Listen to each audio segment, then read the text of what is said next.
Okay, let's dive right in. If you could finally truly talk to your favorite animal, what's the first thing you'd say?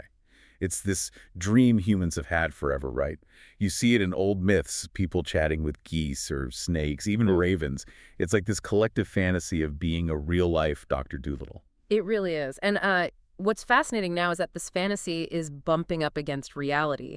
With machine learning advancing so quickly, the whole scientific mission to decode animal language, it's changed. It feels less like an if and more like a when. So AI is the key here. It's becoming a massive part of it, yeah. Yeah. This deep dive is really about exploring how AI is cracking open that window, letting us peek into how animals actually communicate. We're drawing on some fascinating research here. Sounds incredible. So where are we going today?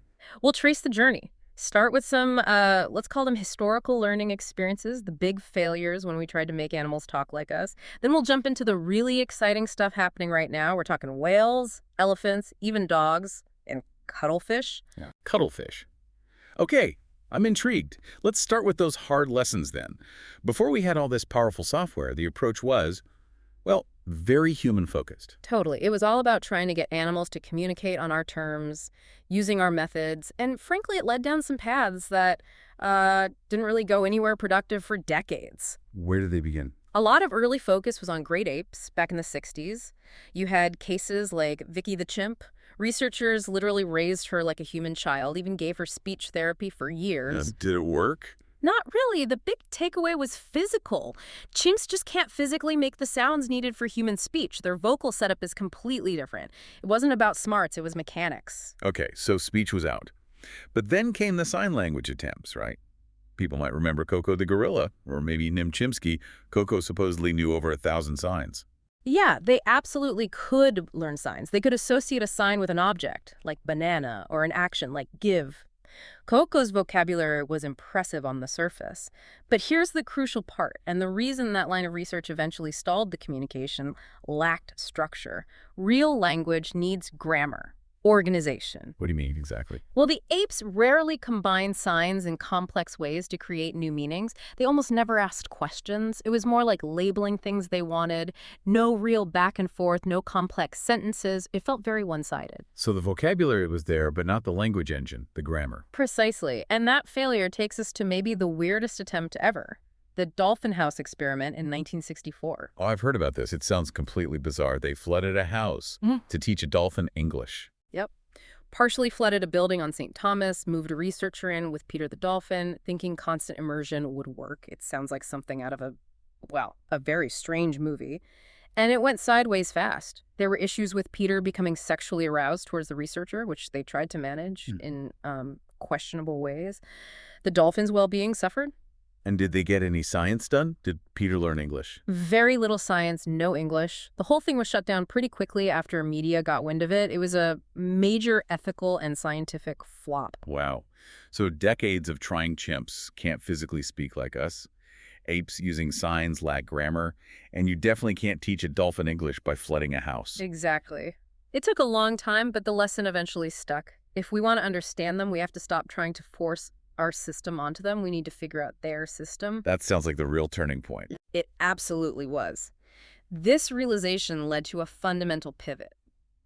Let's study animal communication on the animal's terms.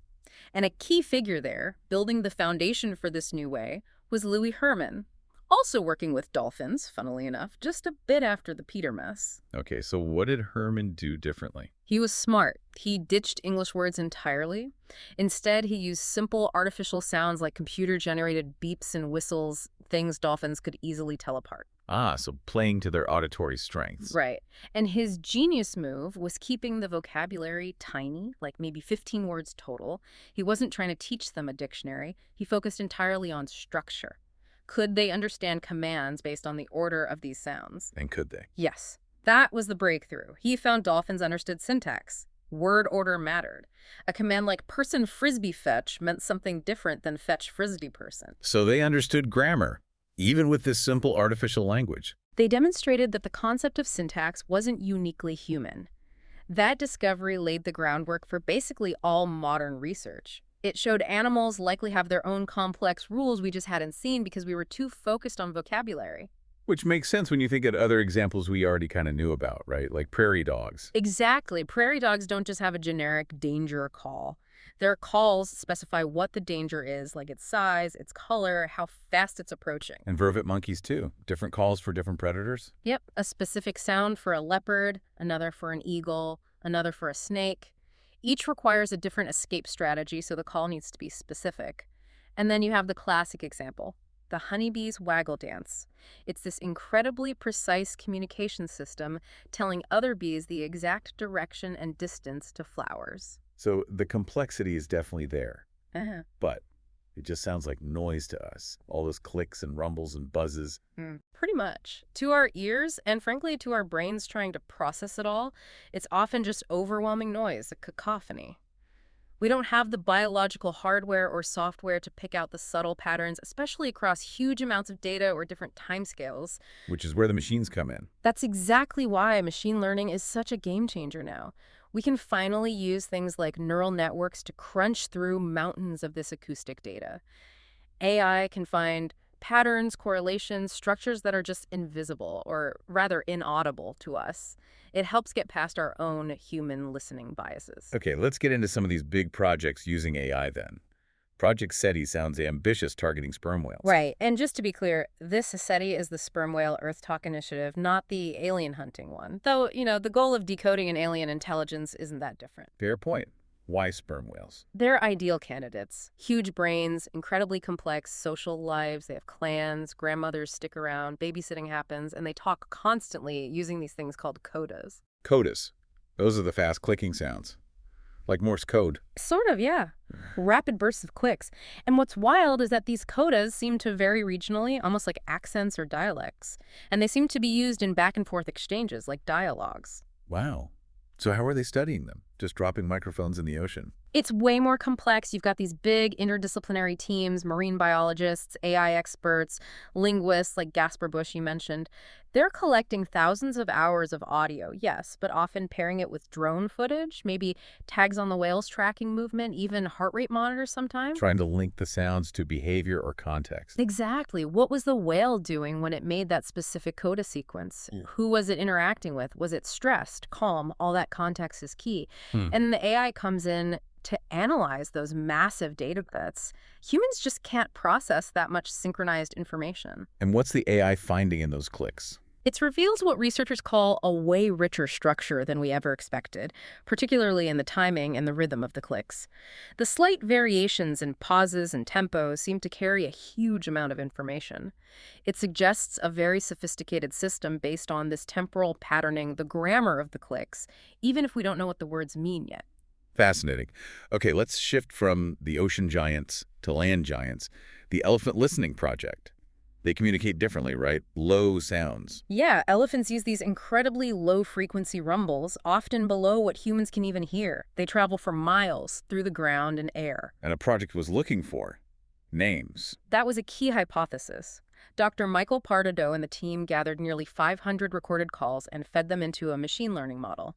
They asked the AI, can you predict which elephant a specific call was intended for? And cut it. The model got it right about 25% of the time. 25%. That doesn't immediately sound super high, like 1 in 4. Right. You might think that. But consider the context. In a wild herd, picking the right individual out of potentially dozens, getting it right 25% of the time is actually statistically way, way better than random chance. It suggested there was something specific in the call. Okay, fair enough. So it's a significant signal in the noise. Exactly. But the really cool part wasn't just the AI prediction, it was the follow-up experiment they did in the field. That's the clincher. They took a recording that the AI had identified with high confidence as being directed at a specific elephant, let's call him Victor. They played that Victor call back through a speaker hidden near the herd. And what happened? Victor, and pretty much only Victor, reacted strongly. He turned towards the sound, rumbled back, approached the speaker. Other elephants nearby mostly ignored it. It was like hearing his name called across the savannah. He essentially replied, "Yeah, what?" Okay, that's compelling evidence. The field test confirms the AI pattern. Totally. It validated that these low-frequency rumbles contain something akin to an individual identifier, a name. Incredible stuff. So we've got clicks and rumbles. But what about animals that don't primarily speak? Animals that use visuals or body language? Can AI help there too? Absolutely. And this is where it gets really interesting with creatures like cuttlefish. Dr. Sophie Coins' work is fascinating here. Cuttlefish communication. That's the skin patterns, right? The color changes. Yes, they have this incredible dynamic skin patterning. They don't just use it for camouflage, they use specific patterns like flashing black spots or white stripes as signals during mating, aggression, you name it. And they also use distinct arm movements. There seem to be about 4 recurring arm gestures that function like signals, too. But you mentioned earlier they often live in dark or murky water. Mm, How useful are visual signals then? Great question. That led to a really clever experiment. Dr. Coins' team wondered if maybe the movements themselves could be sensed even without clear visuals. So they used hydrophones, underwater microphones, not just for sound, but to record the subtle vibrations produced in the water by those arm movements and body actions. Ah, so recording the physical disturbance, not just sound waves. Exactly. Then they played back only the vibration recording to other cuttlefish with no visual cue. And guess what? The cuttlefish got interested. They reacted, displayed patterns themselves. Wow. So they can feel the communication through the water. It strongly suggests they use mechanoreception sensing via touch or vibration as a communication channel. Makes perfect sense for an animal that often operates in low-light conditions. So the AI's future role there is mapping those patterns. Precisely. The next step is using machine learning to correlate specific visual patterns like, say, 2 black spots pattern or zebra pattern plus chrome sheen with specific behaviors observed in a colony: eating, fighting, mating. It's about building a dictionary linking the visual or vibrational signal to the context. Humans watching couldn't possibly track all those rapid changes and correlations accurately across multiple animals. Okay, this connects back to our pets too, right? Huh. You mentioned the Zoolingua project. Yes, inspired partly by work like the prairie dog studies. Remember how prairie dogs have specific words for things like a big black hawk versus a crafty coyote? It showed animals can have descriptive language. So Zoolingua is trying to apply that idea to dogs. Kind of. The goal isn't just analyzing barks, though that's part of it. It's about combining the sounds, barks, whines, growls with facial expressions, tail wags, body posture, using AI to understand the whole picture. Because, as any dog owner knows, sometimes a dog's look or the way it holds its ears tells you way more than 100 barks ever could. The meaning is often in that multimodal combination. That makes total sense. It's the whole package. Right. Now, bringing this all together, it's really important to manage expectations. Machine learning isn't some kind of magic wand, like a universal translator out of science fiction. You can't just feed whale sounds into ChatGPT and get English back out. Exactly. It's a powerful tool for finding patterns humans miss, but it doesn't replace the hard work. Human observation, careful documentation, designing clever experiments like the elephant playback that's still absolutely essential for figuring out what the patterns actually mean. The AI helps generate hypotheses, but scientists need to test them. And there are big ethical questions here too, surely. Huge ones. Researchers in this field are very conscious of it. The focus has to be on animal welfare. The guiding question, especially with invasive methods like tagging, has to be, is this study genuinely in service of the animal? Is it helping conservation, understanding threats, improving their lives? Because if we do succeed, if we confirm that whales have complex dialogues, that elephants call each other by name, that changes things, doesn't it? Fundamentally, think about our legal systems. Historically, complex language has often been used as the barrier, the justification for denying rights or moral consideration to non-human animals. If that barrier falls. If we demonstrate that species communicate with rich syntax, transmit specific information, maybe even possess culture passed down through communication, well, that demands a massive rethink. It challenges everything from how we manage fisheries impacting whale communication, to habitat destruction affecting elephant social bonds, maybe even things like intensive farming. If they have demonstrable inner lives and complex communication, our current practices become much harder to justify. It forces us to confront our relationship with the rest of the planet. Absolutely. One linguist involved in the whale projects put it beautifully. He said listening to whales is like traveling in different intelligences. If we truly start to understand what these other intelligences are saying, it might compel humanity to adjust its own behavior on a massive scale. Maybe understanding them is what finally forces us to, really listen and rethink our place in the world. It could be quite grounding. A profound thought to end on. Decoding their language might be the key to us finally understanding our own responsibilities.